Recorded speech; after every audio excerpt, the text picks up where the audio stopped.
black thing go from left to right, and I thought, I'm going to die out here. No one's ever going to know. I couldn't believe what my eyeballs were showing me. I'll never forget how evil the eyes were. It was horrible. I mean, I've never seen nothing that evil.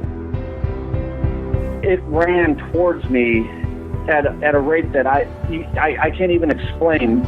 Turned and stared at me, and this look of, I just want to kill you. I want to say it was human, but it wasn't.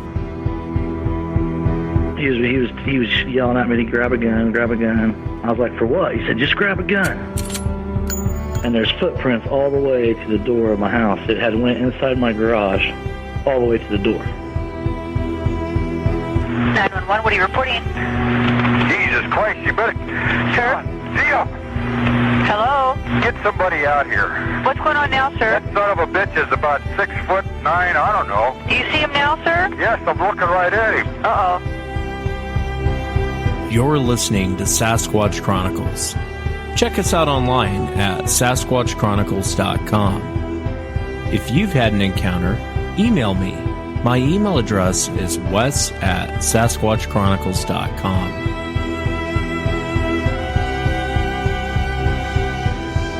Welcome to the show, everyone. What are you laughing at my welcome?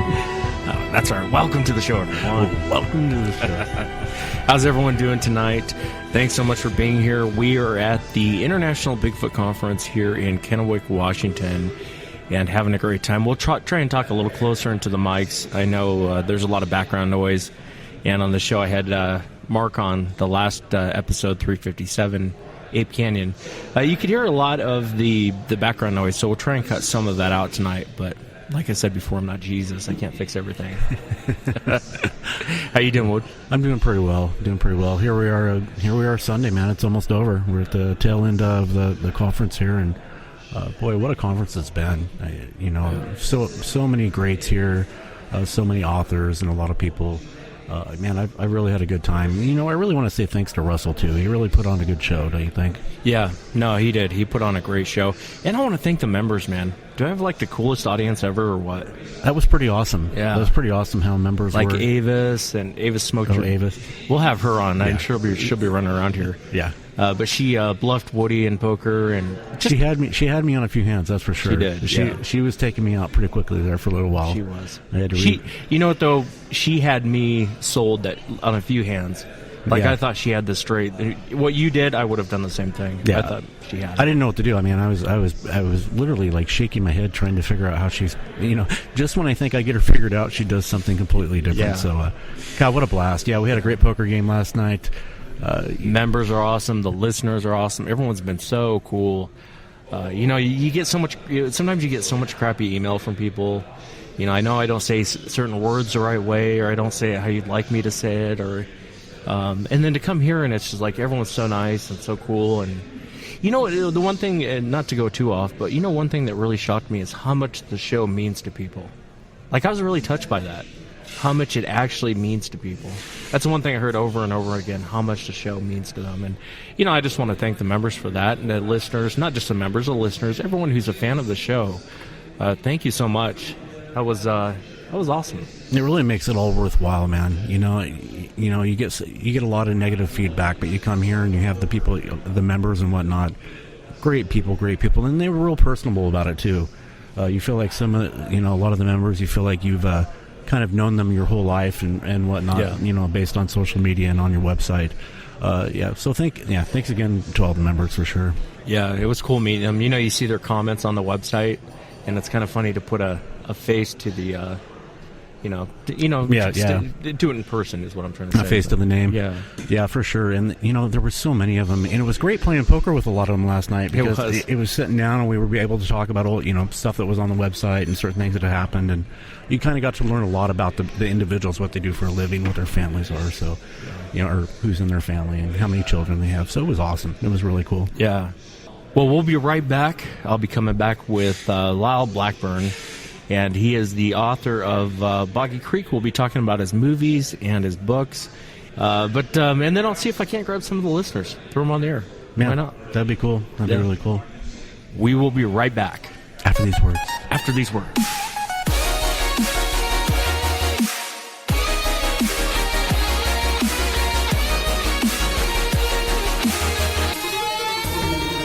Well, I want to welcome Lyle Blackburn to the show. Lyle, thanks for coming on, man. You bet. Thanks for having me. No, I appreciate it. For the audience, if they get a chance, check out The Boggy Creek Monster. It's a movie that, Lyle, you produced that, didn't you?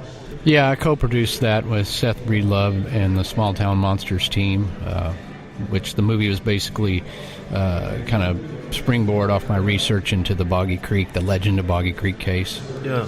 As far as making this movie, what was the most difficult part of making it? I think, all of it. Yeah, there's challenges on the budget we're operating on, so you really have to be on point to have a good plan. You got to line up the witnesses, and a lot of times, getting people to come forward and speak on camera is a whole different thing, because I had interviewed all of these witnesses in my book, but getting them to come on camera is another thing. So you're going to finesse that, and then you've got to come down. The guys came down from Ohio, and I took them to the locations where,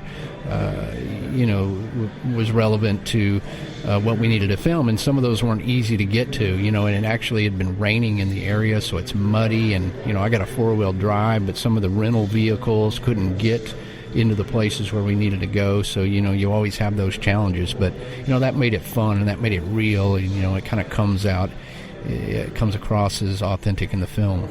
And I know you had played it last night at the dinner. I had actually seen it before. It's actually a really good movie. But for the audience, where can they get a copy of it?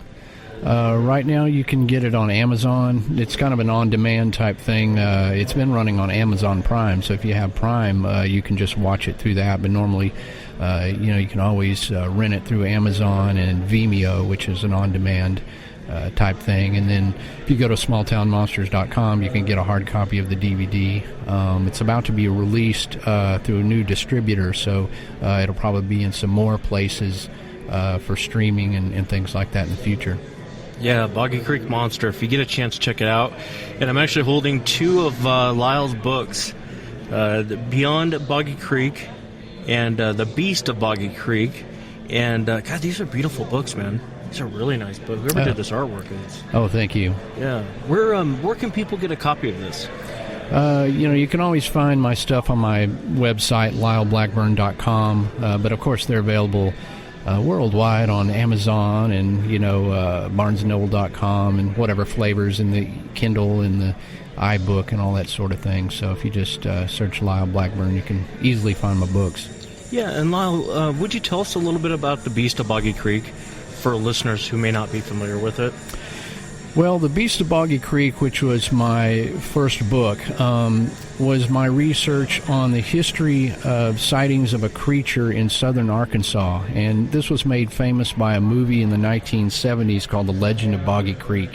And The Legend of Boggy Creek, you can think of that as sort of the equivalent to the modern-day Blair Witch Project. It was made for a shoestring budget, and then went on and got theatrical distribution and played in theaters and drive-ins on television and ended up making millions of dollars. And apparently everybody has seen it of a certain age, because, countless people come up to me and say, oh my God, I saw The Legend of Boggy Creek. And then specifically, to the Bigfoot community, this was an inspiration to a lot of folks back at the time. They saw the Patterson-Gimlin film, they saw the movie Mysterious Monsters they liked In Search Of, and they also saw The Legend of Boggy Creek.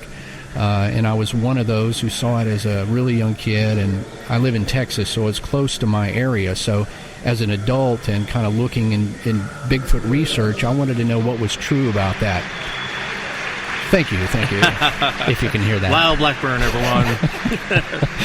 Take it easy and let him finish, folks. So yes, thunderous applause. And so, as a research and sort of an investigative journalist in this field, I just wanted to know what was true about it, because a lot of it was, thank you. This is a mess, man. It was based on true accounts, which were the movie is kind of a docudrama horror film type thing, but it's got reenactments, and the voices of the folks who had these encounters. It was just an amazing movie. I mean, it's kind of dated now, but at the time it was a big deal, and it was just a big spark of interest for people who loved Bigfoot. Yeah. Can you tell us anything interesting? That most people know that story. I would think that if you're listening to the show, you probably know the story. But was there two questions? One, I wanted to ask you, what do you think set that creature off? Because it seemed like it went on a rampage. What do you think set it off? And then is there anything that you can tell us from that time period through your research that maybe the public doesn't know about this story? Well, I think one thing that a lot of people weren't aware of, and even myself when I first started researching this, was that the encounters have continued. I mean, the encounters at the time, not all of them were in the legend of Boggy Creek. That was just sort of the cross-section of the encounters, so that there was a much longer history of sightings in southern Arkansas of a creature like this. And they had continued. So once the kind of the media and the sensation of the movie had passed, then quietly behind the scenes, locals and people in the area continued to see this creature or creatures, more likely, that was not on the record. And so when I started digging into it, it was amazing how many of these old encounters I found, which sort of corroborated what you saw in the legend of Boggy Creek, and put a bigger perspective on the whole thing, that indeed there could be something living in these sulfur river bottoms down near Boggy Creek, and there was another part of that question. No, it's good, man. As far as what do you think set it off? Set it off, yeah. And that's one of the things is you see in the Boggy Creek, legend of Boggy Creek, is that they illustrate some of the aggressive behavior, some of the encounters that were life-threatening. And it's really hard to say, exactly why it was behaving in that way. It could be, in some ways it's a hot, humid, swampy environment, and like any other animals, if you will, some of them could be more dangerous than others. I mean, hikers hike in areas where there's black bears, and 99.9% of the time nothing ever happens. But then there's that encounter where that rogue individual decides to attack for whatever reason, and I think this is kind of the case. And for in particular, there's just been a few more aggressive incidents, and there's been some even in modern times, like back in 2005. There was a coon hunter down in Mercer Bayou in that area that came up on one of these, and the thing, it didn't attack him, but it like lunged at him and splashed water and kind of gave him that, you need to get out of this area type of thing. So and I've got another report that was from back in the 70s where this thing was just charging out of the woods and threatening some guys who had been hunting and sitting up in there. So it's certainly one of the things that's just tied now forever to the southern Sasquatch. They're dangerous. True. Yeah, that's true. It's true. They seem to have a bad rap. What kind of descriptions are you getting? Are you getting the Patterson-Gimlin type descriptions when you talk to witnesses, or are you getting something different? I mean, in a general sense, they do fit the general profile of Bigfoot. Something that's 7-8 feet tall, covered in hair. The hair can vary in color, from reddish to black to brown. But if you really start looking at it, you do get some where it seems the hair on the head is longer. It's more unkempt. The hair is, muddy. They could be thinner. I don't often get huge estimates of the height. Even anywhere, sometimes 5, 6, 7 feet tall. You don't often get the 9 feet. You get the big, more bulky encounters, but it kind of makes sense because Bergman's law. If you live in a colder environment, you're going to grow bigger. You need that bulk. You're living in the mountains. Now, if you're living in the south, hot, humid, that sort of thing. I mean, it's almost on the border of Texas. You're going to be slimmer. You're going to need to burn off that heat, and perhaps that's right. it. I said the exact same thing last week. A lot of the reports I get from your area, they're not that big. They're big. But right. But they are smaller compared to what we see here in the Pacific Northwest. And then, but with a lot of facial features with witnesses, I've noticed down south, I get everything from it looked like Patty to it looked like a chimpanzee. A lot of people say chimpanzee for some reason, the face. Yeah. They'll say it had a human nose, but the face really looked like a chimp. And so it's interesting when you talk to witnesses because you get little details like that from them, and kind of put together a story as far as what people are seeing. What do you have coming up beyond your movie and your books? I'm always kind of working on a book at all times. It's almost, the research is always there as I collect things, sort of organize those and what I would want to do in the next book.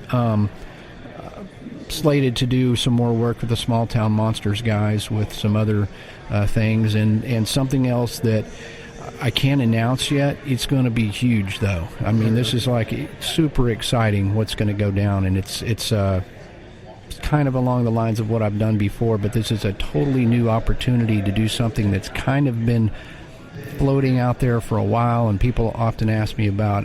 So I hate to be vague here about it, and in fact, this is the first time I've ever said any of this even publicly. So here, you heard it first. Yeah, Lyle's got some secret coming. So you heard the secret first. You don't know what it is, but you heard it first here. Well, Lyle, I appreciate you coming on, man. For the people out there, go get the Boggy Creek Monster. God, the artwork on your stuff is awesome, man. And the Beast of Boggy Creek and Beyond Boggy Creek, LyleBlackburn.com. Thanks, Lyle, for coming on, man. You betcha. Thanks, brother. Yep.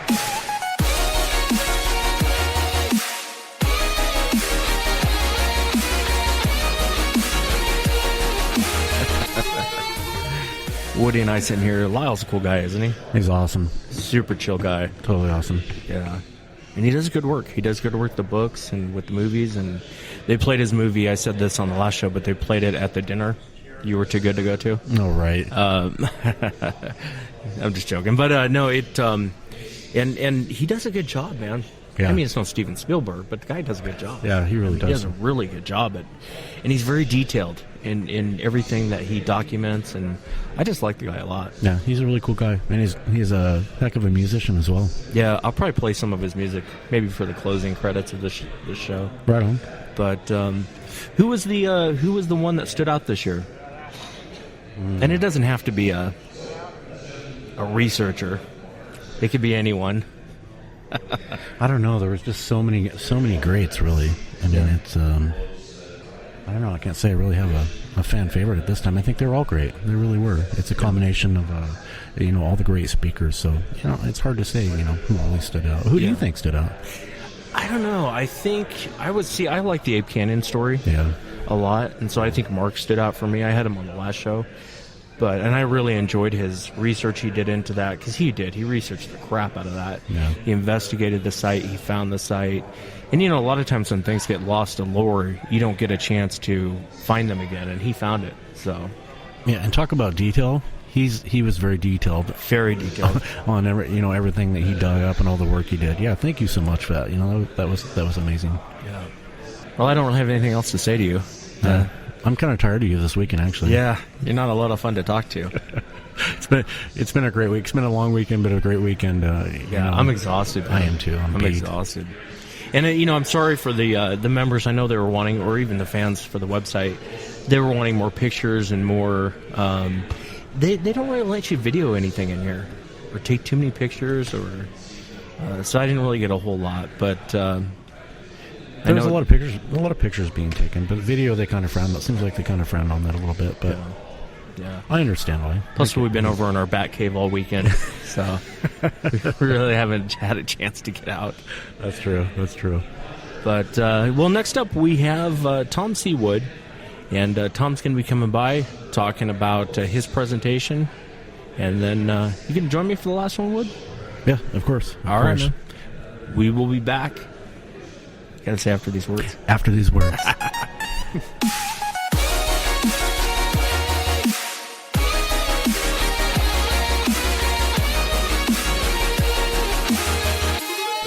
Well, I want to welcome Thomas Sewid back to the show. Thomas, how are you, man? Doing good. Good to see you again in person, finally.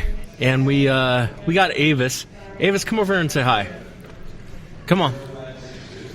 This is a member of the show, helping me out with the poker chips. Go ahead, Avis. Hello, everybody. It's Avis. And what do you think of the International Bigfoot Conference, Thomas?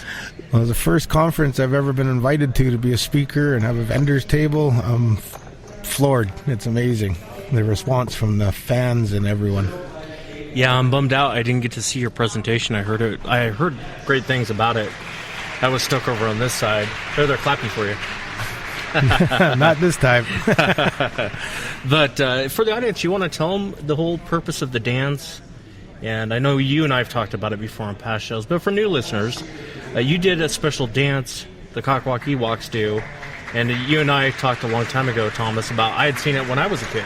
You know, I'd seen this performed when I was in kindergarten, and it scared the crap out of me.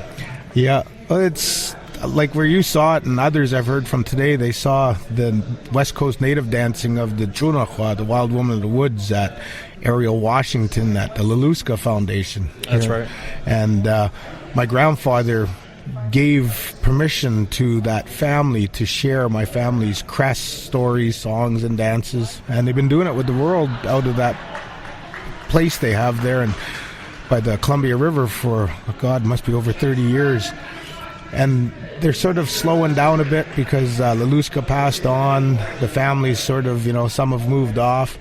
And the foundation is not as vibrant as it once was. And now that I'm down here living in Washington State, and so much interest from, thanks to you inviting me on your show the first time, and we've done, 5 or 6 episodes, and you've helped springboard to the world through your show that, hey, the Indian culture is really huge when it comes to Bigfoot, Sasquatch, and Tom Sewid and Peggy Fritterer, his wife, they're willing to share it. And, Russell Accord invited us here to the International Bigfoot Conference, and it was the first time that we were invited to something like this other than Beachfoot in July.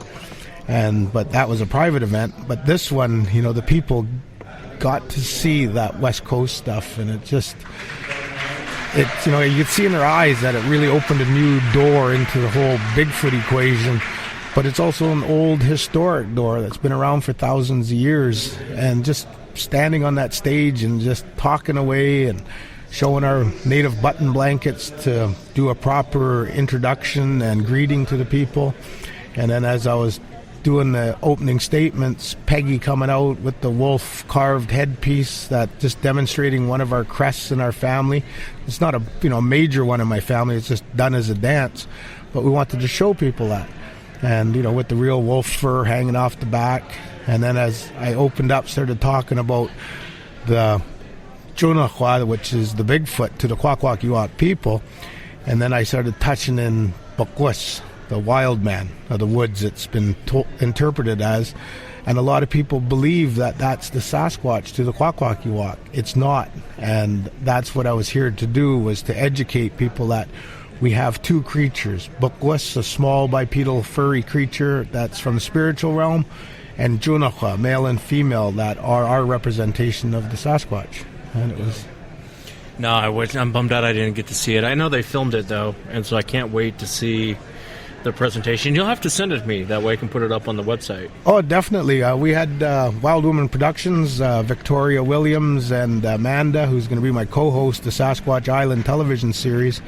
And they came down and they had the videos going out on the floor, which was, one of the only ones allowed to, because it's pretty regulated as far as video here.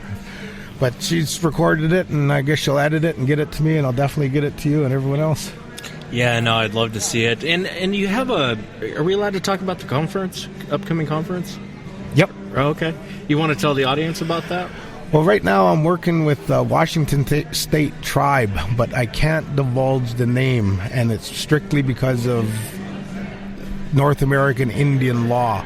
And it means we have to get the protocols in place with the tribe, their elders, their cultural groups. And then once they get that all cleared, then we get the permit from the chief and council.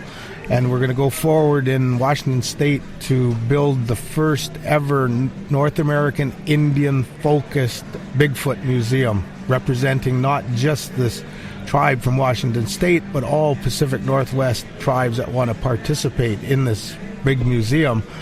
But to open it up, of course, we have to have a big do, native way, and the do means a celebration, and Yeah. what better way than to get a word out through the podcast, the internet, television, newspaper, that you can come to this Indian reserve up in Washington State, northwestern corner area, and come see this conference that is going to be inviting keynote speakers that aren't native, that are right here in this conference here.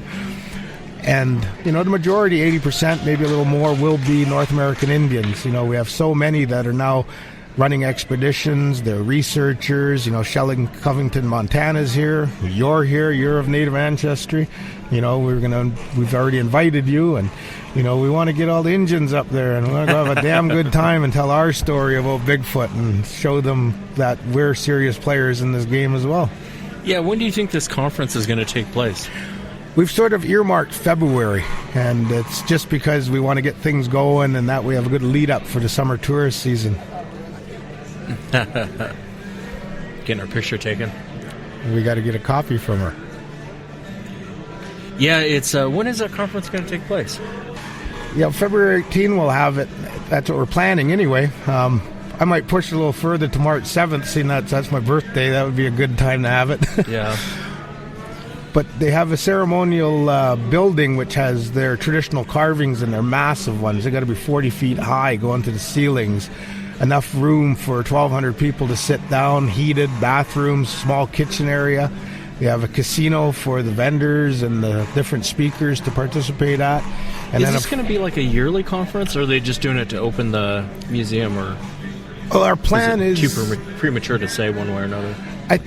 Our plan is to have this gentleman who's a counselor on this tribe build his museum. It's his museum that he's taken on himself. I'm just going to help build it and manage it, and then have the conference kick it off as the opening ceremony, but will be an annual, if not a twice-a-year celebration conference, and then duplicate that template.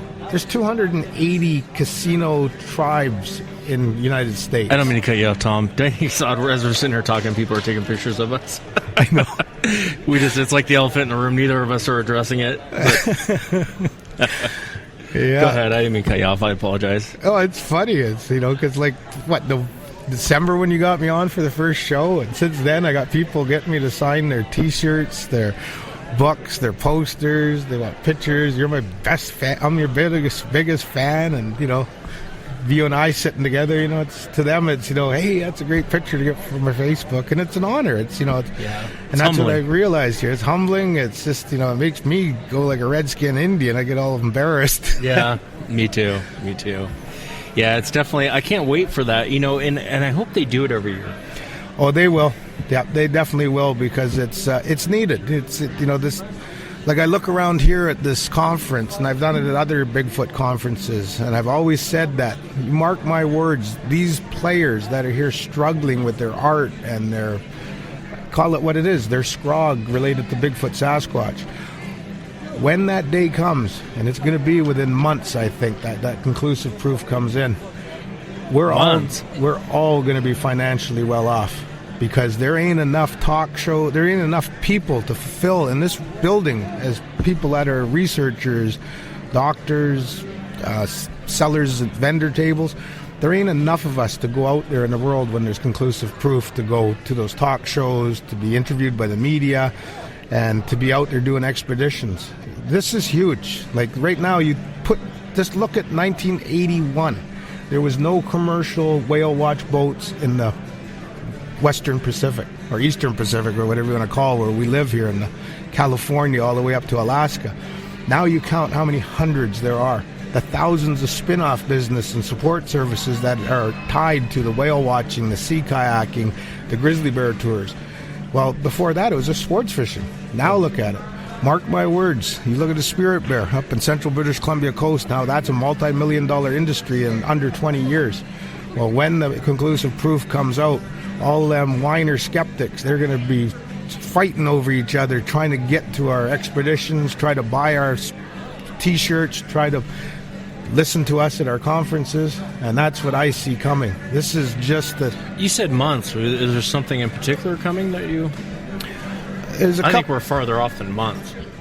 from what I've experienced in the last year and what I've been digging deeper in my research with Indian reserves in the United States, I think if they get their dominoes lined up properly, we're looking at months. Conclusive proof will come in on the FLIRs and the videos.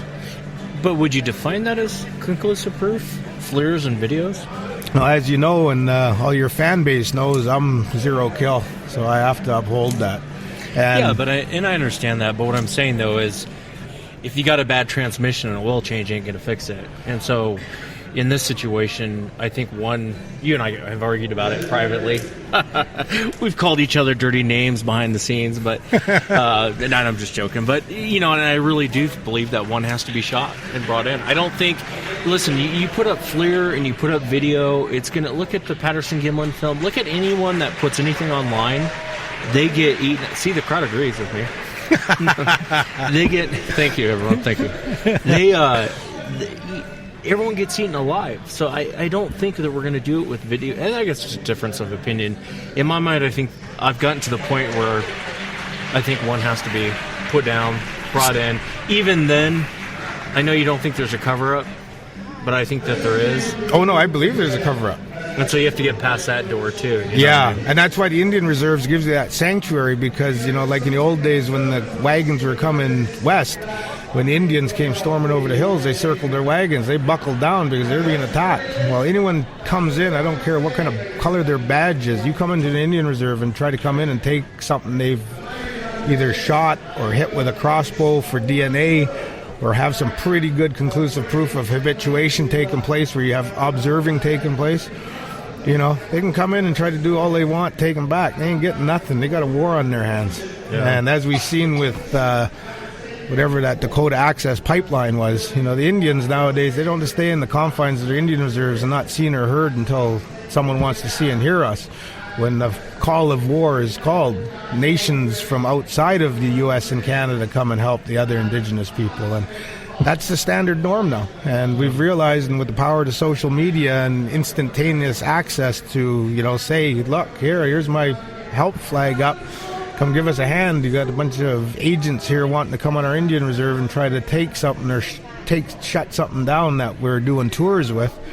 Because some of these Indian reserves, from what I've talked to some people and what I witnessed when I was in June back east, they got enough Sasquatch on their Indian reservations that if they had FLIR stepped up and donated a $25,000, $30,000 FLIR unit to one of these Indian tribes I'm working with, and they put it on one of their Sprinter vans that they use for transporting their tribe members around, and they went out at night like we did with a $250 FLIR and get some pretty good images and hearing the sounds of those creatures, they go light it up with one of those big FLIRs and light it up with spotlights and get some video. The conclusive proof is when you get that on internet and social media and television that, hey, you can come to this Indian reserve, pay $200 and jump in this 12-passenger Sprinter van, and from 11 o'clock at night until daylight, there's a great possibility you're going to see something like I did out there numerous times. Well, when you got 1,000 people lined up at the reservation roadways in all four corners of the compass, that's conclusive proof, especially when they're coming out and they're putting it on their social media. These creatures that I saw on FLIR walking across soybean fields, banging oak trees and so forth. I don't think, though, that the Native Americans have a free pass. Just because they got your own land does not mean the government's not going to come in. And how many times has the government said, hey, we'll leave you guys alone, and then came in and didn't leave you alone? My grandmother was full Apache, so I'm well aware of the history. But having said that, if there is a cover-up, I think they'd have no qualms about coming in and squashing that. So watching you playing with those poker chips before I came on your interview, how many casinos in the United States now owned by Indian tribes? The government seemed to leave them alone for the last 3 decades. Yeah, but they're not trying to cover up a casino. No, because they're paying their taxes. Right. Same way as any Indian Reserve-based business has to pay tax to IRS. So in other words, like up in Canada with the Indian reservations that have hotels and resorts and golf courses and wineries and the list goes on, the native corporations, the employees in Canada don't have to pay federal income tax, but the corporations have to pay federal income tax. It's the same down here in the United States. That's why there's so many casinos. The government's making chump of all the billions that are coming in on the Indian casinos. So now all of a sudden you equate that and factor that into 50 Sasquatch tour companies that are owned by Indian reserves. Are they going to come in and take these creatures away? No, they're getting their revenue coming in, because if you compare what the ecotourism industry with the Aboriginal cultural component is in Canada to the United States, well, in Canada you can't even put a percentage growth per year on how many bloody Indians are getting involved in ecotourism. It's huge. You know, we want to see the whales with the Indiana, yeah. We don't want to see it with some Aussie or New Zealander who has an accent and, hey, mate, you want to come see the Oka and Johnson Straits? No, they want to, those Germans, those other people, they want to see it with the real tour guides of the area, Indians. And that's the same as Sasquatch. Actually, I have a lot of Australians listening, so that was Tom Sewid. That was not Wes. And I'm big in New Zealand, too, by the way. You wouldn't think so, but I am, for some odd reason. A lot of Maoris down there. They know who to listen to. Yeah, no, it's. I'm glad to see you at the conference. Who was your favorite speaker? I'm a vendor. We don't get to go in there. Oh, I thought you went in. There. My favorite one by far is Derek Randall's. Yeah, he just kicks it out of the park. He educates you so much. Like what he talked about in Longview, Kelso, Washington in early 2017, and what I sent to one of my team up in Vancouver Island. He went and executed what Randall taught me, and Derek Randall's taught me, and lo and behold, he found possible nests, which I got to go up to Vancouver Island next week and check out. And, you know, this is huge. You know, we didn't know. It's right here in downtown Campbell River, basically, you know, about an hour walk up the river, and, you know, there's possibly some nest structures up there, and it's all based upon Derek Randall's and his research with the Olympic Project. And that's huge. Yeah, that is huge. Well, Tom, I appreciate you coming on, man. Well, thank you very much.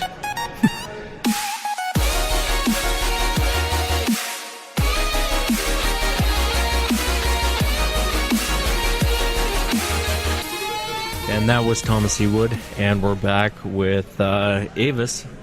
Oh boy, and here Avis. we go. So before I bring her on, we played poker last night, and Avis really just mopped the floor with Woody. Wow! I mean, just destroyed him. Was bluffing left and right, and yeah. Avis, come on back here.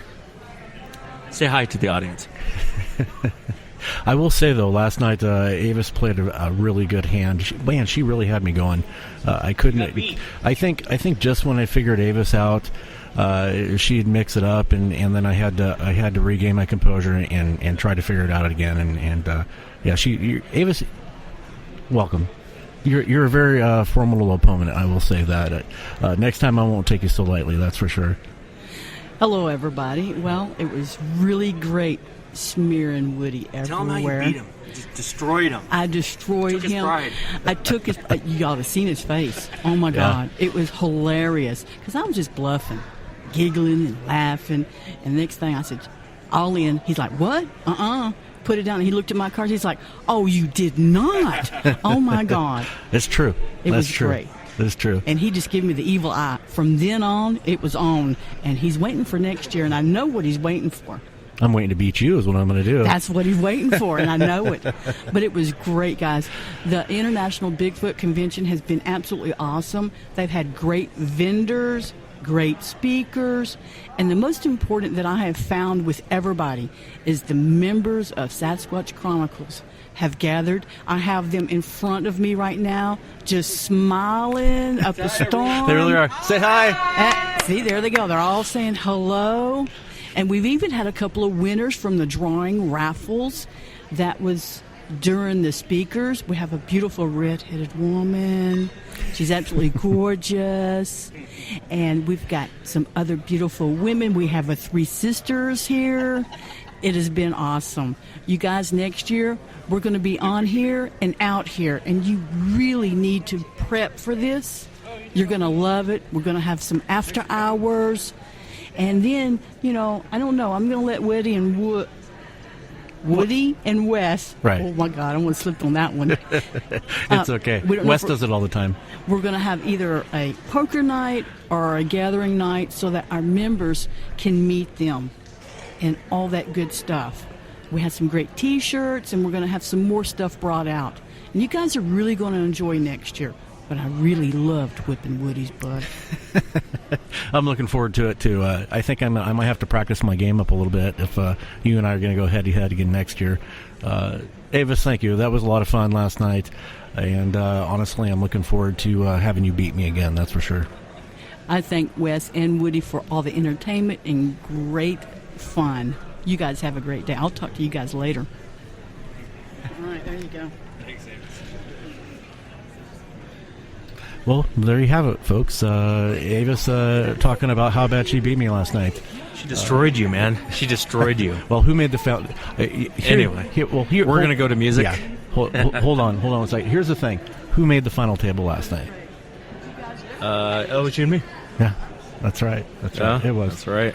It was Wes and I at the final table. We kind of ran out of time last night, and I know. So the next question is who won the tournament last night? Well, yeah, I would think it would be me. I guess it depends on who you talk to, right? Yeah, we ran out of time, and so we did an all-in. Yeah, and you act like I had 2 chips left.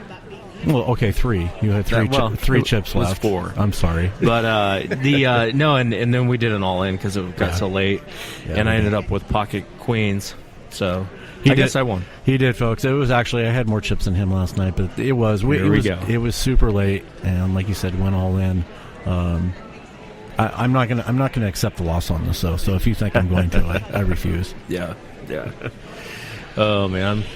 I don't know. What's up, fellas? How you doing? It's good to see you, man. Yeah, it was good seeing you, man. Yeah, it was good seeing you. Good seeing you, You guys taking off? Yeah, pretty soon. Oh, have a good day, brother. Drive safely, will you? See you guys next year. Yeah, absolutely. Yeah, for sure. Yeah. Yeah, thank you for everything. Yeah, thank you very much. Thank you, guys. Yes, thank you. And that's it for tonight, everyone. Remember, if you've had an encounter, shoot me an email. Look at you take your headphones off like you're just done. I had to stand up. I'm sorry. Yeah. I'm short. I've been getting the short thing all weekend. So. Right. We will see you guys next time.